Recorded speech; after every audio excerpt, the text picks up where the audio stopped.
Ինչպես հաղթահարել մեղքի զգացողությունը։ Երբեմն եղել են այսպիսի մտքեր. ես մեղավոր եմ, իսկ հետո դու ընկնում ես ամեն օր կրկին ու կրկին մեղք ես գործում, հաճախ մտածում ես, արդյոք Աստված ինձ կների այս անգամ ևս,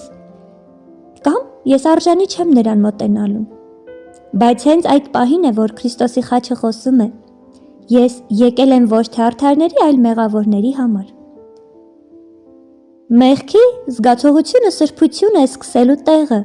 եթե այն քեզ տանի դեպի զղջում, այլ ոչ թե հուսահատություն։ Քանի որ զղջման միջոցով դու կրկին կապաշխարես և առաջ կգնաս, իսկ եթե հուսահատվես, հենց այդտեղ է, որ սատանան կհաղթի քեզ։ Եթե խոստովանենք մեր մեղքերը, նա հավատարիմ է և կների, Ահովանես 1:9։ Ուրեմն վստահիր Տիրոջը, խոստովանիր նրան քո մեղքերը, ամեն օր, ամեն պահի գործած, կարևորը քո սրտի զղջումն է, և Աստված հավատարիմ է և անպայման կների։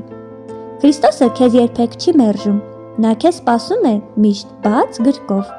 Մեղքը ծանրություն է, բայց ներումը ազատություն։ Արի դեպի նա և սկսիր նորեջ նրանով։ Թեկուզ 7 անգամ 70, Տերն է ասում, արդարը 7 անգամ ընկնի, կբարձրանա։ Երբեք չհուսալքվես, այլ մոտեցիր, խոստովանիր և ապաշխարիր։ Տերը բաց գրկով սպասում է քեզ,